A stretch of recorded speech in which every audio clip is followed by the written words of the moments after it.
आप सभी का मेरे डिफेंस चैनल पे स्वागत है। तो आज के डिफेंस अपडेट वीडियो में हम दो सबसे महत्वपूर्ण अपडेट के बारे में डिस्कशन करने वाले हैं। तो जो वीडियो की पहली अपडेट होगी, तो आप सभी को पता है कि अभी फिलहाल भारतीय वायुसेना स्क्वाड्रन स्ट्रेंथ की कमी से जूझ रही है। इसके अलावा अभी फिलहाल भारत के पास एक 5th जनरेशन का फाइटर जेट भी नहीं है। तो कैसे अमका और उसके अलग अलग वेरिएंट भारतीय वायुसेना की इन दोनों ही प्रॉब्लम को बड़े ही आसानी से सॉर्ट आउट कर सकते हैं। इसके अलावा वीडियो की दूसरी अपडेट में हम डिस्कशन करने वाले हैं कि कैसे नया जो जेट इंजन है वो चाइनीज़ एयरफोर्स की सभी समस्याओं को दूर कर सकता है। तो इन दोनों ही अपडेट के बारे में 1 बाय 1 डिटेल से डिस्कशन करने वाला हूँ। तो अगर आप मेरे डिफेंस चैनल पे नए हैं तो प्लीज़ मेरे डिफेंस चैनल को सब्सक्राइब करें, बेल आइकन दबाना ना भूलें और कमेंट सेक्शन में जय हिंद जय भारत जो लिखिएगा। और अगर आपको मेरा ये कंटेंट अच्छा लगता है तो वीडियो को लाइक कर दीजिएगा। और आपको डिफेंस के रिलेटेड कोई भी क्वेश्चन हो तो आप अपना क्वेश्चन कमेंट सेक्शन में ज़रूर लिखिएगा, जिसका आंसर मैं अपनी अगली वीडियो में दे दूंगा। तो आज के डिफेंस अपडेट वीडियो को शुरू करते हैं। सभी को पता है कि भारतीय वायुसेना अभी फिलहाल दो सबसे बड़ी प्रॉब्लम को फेस कर रही है। तो पहली है स्क्वाड्रन स्ट्रेंथ की कमी और दूसरा है proper 5th generation fighter jet न होना। तो जो पहली प्रॉब्लम है वो पुराने जो फाइटर जेट है जैसे कि मिग 21, स्पेक्टर जगुआर और मीटा 2000 आने वाले टाइम में रिटायर हो जाएंगे। और अभी फिलहाल मिग 21 फाइटर जेट रिटायर हो रहे हैं, जिसकी वजह से भारतीय वायुसेना में स्क्वाड्रन स्ट्रेंथ की कमी है। और इसके अलावा भारतीय वायुसेना में जो नए फाइटर जेट इंडक हो रहे हैं वो उतने ज़्यादा नंबरों में नहीं इंडक हो रहे हैं। तो आपको भी पता होगा कि जो तेजस फाइटर जेट है उसका प्रोडक्शन रेट कितना कम है। तो पर ईयर 7 से लेकर 8 फाइटर जेट ही भारतीय वायुसेना में डिलीवर हो रहे हैं। इसके अलावा रफाल फाइटर जेट को भी एक छोटे नंबर में यानी कि 36 के नंबर में ही खरीदा गया है। और उसके सामने जो फाइटर जेट रेडर हो रहे हैं वो एक बड़े नंबर में हो रहे हैं, जिसकी वजह से भारतीय वायुसेना की स्क्वाड्रन स्ट्रेंथ लगातार गिर रही है। और अगर भारत को एक साथ चाइना पाकिस्तान को काउंटर करना होगा तो भारत के लिए 42 स्क्वाड्रन की तो मिनिमम ज़रूरत है। अगर इससे कम स्क्वाड्रन होती है तो भारत इन दोनों ही देश को एक साथ काउंटर नहीं कर पाएगा। इसके अलावा बात करें तो यह दोनों ही देश लगातार अपनी वायुसेना को मॉडर्नाइज करने में लगे हुए हैं। इसके अलावा बात करें तो चाइना के द्वारा जो पाकिस्तान को J-10C फाइटर जेट प्रोवाइड किए गए हैं वो एक बहुत ही सस्ते रेट के ऊपर। इसके अलावा इंटरेस्ट भी चाइना के द्वारा बहुत ही कम लिया गया है। इसके अलावा चाइना के द्वारा कई सारी मिसाइल भी इन फाइटर जेट के साथ दिए गए हैं। तो एक तरह से बात करें कि भारत को काउंटर करने के लिए ही चाइना ने पाकिस्तान को J-10C फाइटर जेट दिए गए हैं, क्योंकि उस टाइम भारत के पास रफाल फाइटर जेट आ चुके थे। भारत के रफाल फाइटर जेट को काउंटर करने के लिए पाकिस्तान के पास कुछ ना कुछ फाइटर जेट तो होना ही चाहिए था, क्योंकि उनके पास जो JF-70 है वो जंग फाइटर, वह तो रफाल का कुछ भी नहीं बिगाड़ सकता है। इसके अलावा जो रफाल फाइटर जेट है वो बड़ी ही आसानी से F-60 को भी पछाड़ सकता है। तो इसी चीज़ के चलते हुए पाकिस्तान ने चाइना के पास से J-10C फाइटर जेट को खरीदा। पर यह सस्ता फाइटर जेट भी रफाल फाइटर जेट का कुछ भी नहीं बिगाड़ पाएगा। इसके अलावा बात करें तो जो रफाल फाइटर जेट है वो चाइना के J-20 का टक्कर का फाइटर जेट है।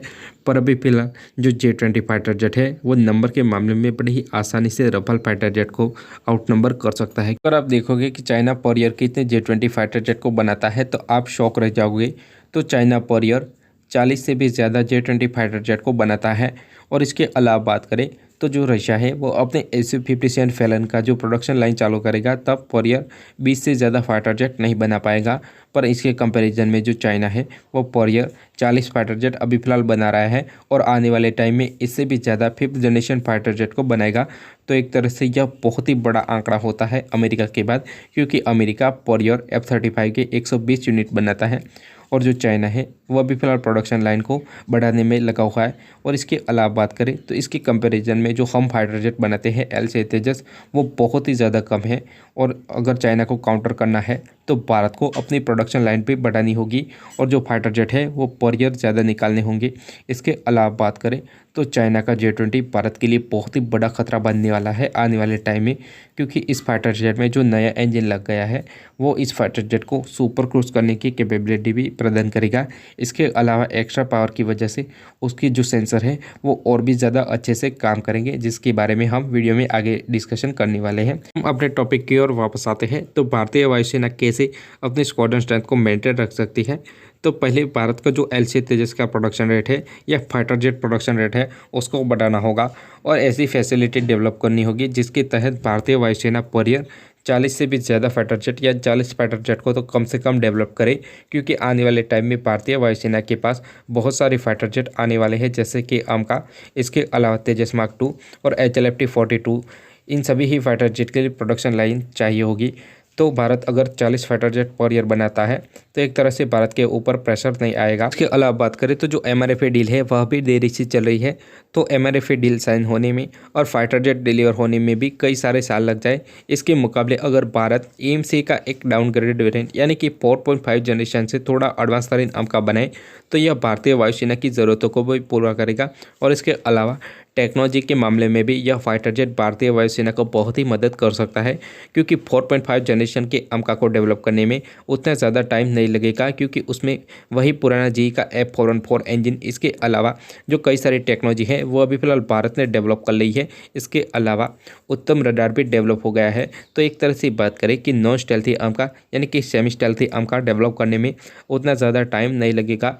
तो अगर भारत चाहे तो इस ऑप्शन के बारे में भी सोच सकता है। इसके अलावा बात करें तो अगर भारत इस प्रोग्राम के ऊपर काम भी करता है तो यह भारतीय वायुसेना के लिए बहुत ही ज़्यादा फायदेमंद रहेगा, क्योंकि अगर नॉन स्टेल्थी AMCA को डेवलप किया जाएगा तो यह मेंटेनेंस कॉस्ट में भी उतना ज़्यादा महंगा नहीं पड़ेगा। इसके अलावा यह फाइटर जेट जल्द से जल्द बन के तैयार भी हो जाएगा। इसके अलावा बात करें तो हमारे पास जो ऑप्शन होते हैं, यानी कि फॉरेन से हम फाइटर जेट खरीदते हैं या अन्य इक्विपमेंट खरीदते हैं, इसकी वजह से हम प्रॉपर हथियार को भी डेवलप नहीं कर पाते हैं। इसके पीछे सबसे बड़ी वजह यह है कि हमारे पास बहुत सारे ऑप्शन अवेलेबल है। तो अगर हम किसी हथियार को डेवलप कर रहे हैं और अगर वो हथियार डेवलप नहीं हो पा रहा है तो हम क्या करते हैं, सीधे तौर पर किसी अन्य देश के पास से उस हथियार को खरीद लेते हैं। तो एक तरह से भारत के पास बहुत सारे ऑप्शन होने की वजह से भारत को यह वीक भी बना रहा है। तो अगर आप देखोगे तो चाइना के पास उतने सारे ऑप्शन नहीं थे, जिसकी वजह से चाइना ने अपने हथियार को अपने दम पे ही या किसी के हथियार कॉपी करके डेवलप करे। एक तरह से बात करें तो चाइना ने कुछ ना कुछ करके, भले ही चोरी करके या टेक्नोलॉजी चुरा के, उन हथियार को तो डेवलप कर लिया। तो अगर भारत के पास इतने सारे ऑप्शन ना होते तो अभी फ़िलहाल भारत की सिचुएशन पूरी तरह से अलग होती। तो पहले सालों में अगर भारत को कोई हथियार ना देता और भारत अपने दम पे ही हथियार को बना लेता तो आज चाइना की तरह भारत भी आत्मनिर्भर पूरी तरह से बन चुका होता। पहले की जो गलतियाँ हो गई वो हो गई, तो अभी फ़िलहाल भारत भी अपनी गलतियों को समझा है और अपने दम पे ऊपर ही फाइटर जेट से लेकर अन्य सारी मिसाइल को भी डेवलप करा है। हम वीडियो की नेक्स्ट अपडेट के बारे में डिस्कशन कर लेते हैं, तो कैसे नए जेट इंजन ने चाइनीज़ वायुसेना की पूरी तरह से तकदीर बदल ली है। तो आप सभी को पता होगा कि चाइना के J-20 में एक proper 5th generation fighter jet के इंजन न होने की वजह से यह फाइटर जेट अपनी जो मैक्सिमम कैपेबिलिटी है वो कहीं ना कहीं लैग कर रहा था। पर अभी फिलहाल चाइना के द्वारा WS-50 इंजन को डेवलप कर लिया गया है और उसके मास प्रोडक्शन को भी बहुत ही जल्द शुरू कर दिया जाएगा। तो यह जेट इंजन 180 किलोन्यूटन तक की थ्रस्ट को प्रोवाइड करवा सकता है।